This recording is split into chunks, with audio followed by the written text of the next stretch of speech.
উচিত কথাটা কখনো বলতে পারতাম না। এখন আমি ১৯ সালে আসার পরে আমি নিজের উচিত কথাটা যেটা সঠিক সেটা বলতে পারতেছি।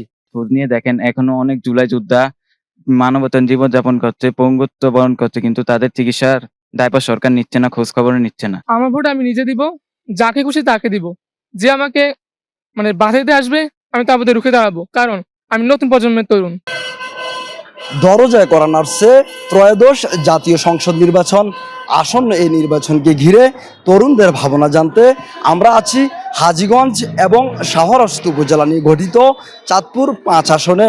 এখানকার তরুণদের প্রথম ভোটার হওয়ার অনুভূতি জানতে আমরা কথা বলেছি এখানকার সকল শ্রেণী পেশার তরুণদের সঙ্গে। আমি এবার প্রথম ভোটার হয়েছি এবং আমরা দেখেছি আমাদের বাপ চাচার ভোট নিয়ে অনেক হয়রানির শিকার হয়েছে।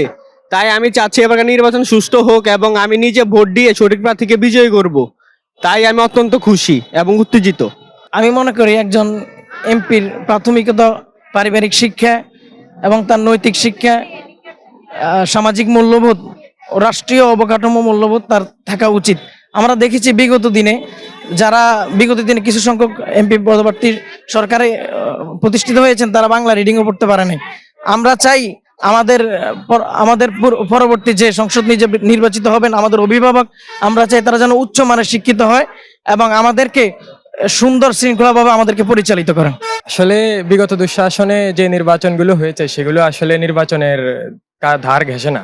এগুলো অত্যন্ত বাজে এবং নিম্নমানের নির্বাচন। আমাদের বলতে গেলে আপনার মনে করেন দেশের যে সংবিধানের সাথে সাংঘর্ষিক। তবে এবার ৫ই আগস্টের পরে দেশের যে বর্তমান পরিস্থিতি এবং আমাদের শ্রদ্ধেয় ডক্টর ইউনূস স্যার সরকার প্রধান উপদেষ্টা, এবং আমি আশা করি উনি এবার খুবই সুন্দর একটা নির্বাচন আমাদেরকে উপহার দিবেন এবং সুশৃঙ্খল এবং শান্তিপূর্ণ একটি পরিবেশ বজায় থাকবে, এটাই আমাদের প্রত্যাশা। ধন্যবাদ। আমাদের এই আসন থেকে যে এমপি হবে তার কাছ থেকে প্রথমত প্রত্যাশা হচ্ছে আমাদের শিক্ষা ব্যবস্থাকে নকলমুক্ত আর উন্নত করতে হবে। দ্বিতীয়ত হচ্ছে সমাজের যে সকল চাঁদাবাজ দুর্নীতি এগুলা দমন করতে হবে। আর হচ্ছে থার্ড নাম্বার হচ্ছে এলাকার যে সকল রাস্তাঘাট ব্যবস্থা আছেন ওগুলা ঠিক করতে হবে। আমাদের পররাষ্ট্রনীতিটা অবশ্যই অন্যান্য কান্ট্রির সাথে সুসম্পর্ক বজায় রাখা উচিত। কেননা একটা কান্ট্রি কখনোই অন্য কান্ট্রির সাহায্য কিংবা অন্য কান্ট্রির হেল্প ছাড়া কখনোই ভালোভাবে তার ইকোনমিক সিস্টেম চালাতে পারে না। দেখুন, আমাদের যদি পররাষ্ট্রনীতিটা যদি খারাপ হয় তাহলে আপনি দেখুন আমাদের প্রথমে আমরা ইন্ডিয়াকে আনতে পারি যে যখন আমাদের পানির প্রয়োজন হয় না তখন তারা আমাদেরকে পানি দেয়, এবং যখন আমাদের পেঁয়াজ সংকট থাকে তখন তারা আমাদের পেঁয়াজের দাম বাড়ায় দেয়। তারপরে আপনি দেখুন আমেরিকার সাথে হয়তোবা আমাদের একটু ভালো সম্পর্ক আছে, সেজন্য আমাদের বাংলাদেশে তৈরিকৃত নানান পোশাক শিল্পগুলো কিন্তু আমেরিকা নিচ্ছে এবং এগুলো কিন্তু ইউরোপেও যাচ্ছে। তাতে কি আমাদের দেশের ইকোনমিক সিস্টেমটা উন্নত হচ্ছে, সমৃদ্ধি পাচ্ছি আমরা ইকোনমিক সিস্টেম দিক দিয়ে একটু উপরে উঠতে পারছি। তাই আমি মনে করি আসন্ন নির্বাচনে যারা আমাদের সরকার গঠন করবে তাদের কাছে আমার প্রত্যাশা থাকবে যে আমাদের দেশের সাথে যেন প্রত্যেক কান্ট্রির একটা পররাষ্ট্রনীতিটা ভালো রাখে, তাতে আমাদের দেশ সমৃদ্ধ হবে এবং আমরা উপকৃত হব, আমরা বিভিন্ন সেবা গ্রহণ করব, আমাদের সাধারণ মানুষ সবাই সুযোগ সুবিধা ভোগ করতে পারবে। দেখেন, যদি সংস্কারের কথা বলা হয় তাহলে আমি মনে হয় শিক্ষায় সংস্কারটা করা দরকার। নকল মুক্ত দেশ গড়ে তুলতে হবে, কারণ শিক্ষা জাতির মেরুদণ্ড। বিগত বছরগুলো সরকারের আমলে মানুষ কথা বলতে পারতো না, নিজের মতামত প্রকাশ করতে পারতো না।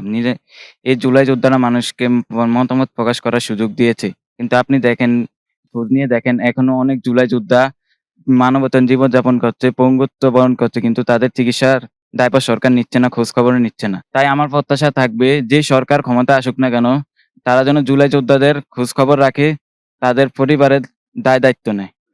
আমার ভোট আমি নিজে দিব, যাকে খুশি তাকে দিব। যে আমাকে বাধা দিতে আসবে আমি তার প্রতি রুখে দাঁড়াবো, কারণ আমি নতুন প্রজন্মের তরুণ। ইউনূস সাহেবের প্রথম যে কাজটি আমার ভালো লেগেছে সেটি হলো আমি নিজের কথার স্বাধীনতাটি আমি নিজে বলতে পারতেছি। দেখেন, আগে যেমন হতো নিজের কথার স্বাধীনতাটা উচিত কথাটা কখনো বলতে পারতাম না।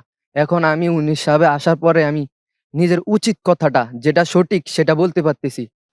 এই স্বাধীনতাটুকু আমি প্রথম পেয়েছি আমি ৫ই আগস্টের পর থেকে এই পর্যন্ত এই দেশটাকে যেভাবে পরিচালনা করে যেতে পারছেন, অন্য কেউ হলে এভাবে সামান্য ত্রুটি বিস্মৃতি ছাড়া তাহলে এভাবে দেশটাকে সামনের দিকে এগিয়ে নেওয়ার সম্ভাবনা হতো না।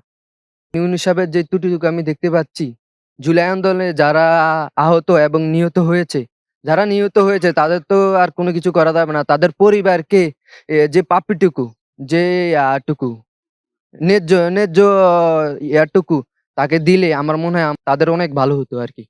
যদিও এই মুহূর্তে আমার এমপি হওয়ার কোনো সামর্থ্য নাই। কারণ এমপি হওয়াটা আমার পক্ষে সম্ভব না একজন সাধারণ শিক্ষার্থী হিসাবে। তারপরেও যদি আমি এমপি হই সর্বপ্রথম আমি যেটা করবো এটা হচ্ছে আইন শৃঙ্খলা রক্ষা বাহিনীর একদম রুট থেকে ওইটা আরকি আপনার চেঞ্জ করব। কারণ যেহেতু যে আইন শৃঙ্খলা রক্ষা বাহিনীটা আছে এটা কিন্তু বিগত ১৮ বছর ধরে ফ্যাসিস্ট আওয়ামী লীগের তৈরি করা। এবং আমরা যদি দেখতে পাই বেশিরভাগ কিন্তু এসআই, ওসি, ডিসি যারা আছে সব কিন্তু গোপালগঞ্জ থেকেই আনা। তো আমরা চেষ্টা করব সর্বপ্রথম তাদেরকে সরিয়ে নিয়ে যারা যোগ্য তাদেরকে এই পোস্টগুলোতে নিয়ে আসার জন্য। আপনি যদি খেয়াল করেন দেখবেন তাহলে একজন এমপির পিছনে কিন্তু হাজার, হাজার নেতাকর্মী থাকে। এদের কিন্তু নির্দিষ্ট কোনো পেশা নেই। যেহেতু এদের নির্দিষ্ট কোনো পেশা নেই, এরা সারাদিন রাজনীতির সাথেই জড়িয়ে থাকে। কিন্তু দিন শেষে দেখবেন তাদের পরিবার একদম সুন্দর একটা লাইফস্টাইল লিড করতেছে। এমনকি মেক্সিমাম ছোট, ছোট সদস্যদেরও দেখবেন আপনি বাসায় ২ তলা ৩ তলা একটা বাড়ি আছে। তাহলে তারা এই টাকাগুলো কোত্থেকে পাচ্ছে? তো আমার মনে হচ্ছে যে এগুলা তেলবাজি ছাড়া আর কিছুই না। তাহলে আমি যখন এমপি হই সর্বপ্রথম এই তেলবাজিটা আমি বাদ দিব। এমনকি যখন তারা আমার কাছে আমার সদস্য হবে কিংবা আমার রাজনৈতিক দলে কাজ করবে, আমি চাবো যেন তারা একটা ভিন্ন একটা পেশায় থাকুক এবং সাপ্তাহিক কিংবা মাসিকভাবে কিছু সময় আমার দলকে দিক। এভাবে আমি আমার দলটাকে লিড করব এবং আমি আমার জনগণের স্বার্থে কাজ করে যাব। পরে আপনারা দেখতে পাচ্ছেন যে যারা এমপি মন্ত্রী আছে তাদের স্টুডেন্ট গুলা তাদের যে বাচ্চাগুলো আছে এগুলো সবসময় বিদেশ থেকে পড়াশোনা করে আসতেছে। তো আমরা চাইবো যে আমরা যদি দেশ থেকে উঠে এস্টাবলিশ হইতে পারি, একটা যোগ্য পর্যায়ে যাইতে পারি, তাহলে তারা কেন পারবে না? তারাও তো আমাদের মতোই সাধারণ মানুষ। তাদেরকে কেন বাইরে আলাদা সুযোগ সুবিধা দেওয়া হবে? এরপরে আপনারা দেখবেন যে যারা এমপি মন্ত্রী কিংবা তাদের ফ্যামিলি মেম্বার যারা আছে, তারা বেশিরভাগ সময় ছোটখাটো অসুখ হইলেও তারা বাইরে গিয়ে চিকিৎসা সেবা নিচ্ছে। কিন্তু আমরা তো সেটা পারতেছি না। কারণ বাংলাদেশের সাধারণ মানুষ বেশিরভাগই বাংলাদেশ একটা নিম্ন আয়ের দেশ। যদিও এটাকে মধ্য আয়ের দেশে পরিণত করা হইছে কিন্তু আসলে কিন্তু এটা একটা নিম্ন আয়ের দেশ। এটা আমরা সাধারণভাবেই জানি। যদি এমপি হই তাহলে আমি কি করব? আমার বাচ্চা যারা আছে তাদেরকেও আমি এই দেশেই পড়াবো এবং কি আমি আমার স্বাস্থ্য যে চিকিৎসা সেবাটা আছে ওইটাও আমি এই দেশ থেকেই নিবো। যে এতে মানুষ দেখবে যে সরকারি একটা হাসপাতাল থেকে একজন এমপি ছেলেও যদি চিকিৎসা নিতে পারে, আমিও যদি চিকিৎসা নিতে পারি তাহলে তারা কেন পারবে না? দর্শক এতক্ষণ শুনছিলেন চাঁদপুর ৫ আসনের তরুণদের ভাবনা, তাদের এই মূল্যায়ন রাষ্ট্র গঠনে সহায়ক হবে এই প্রত্যাশায় জাবেদ হোসাইন, এনটিভি অনলাইন, চাঁদপুর।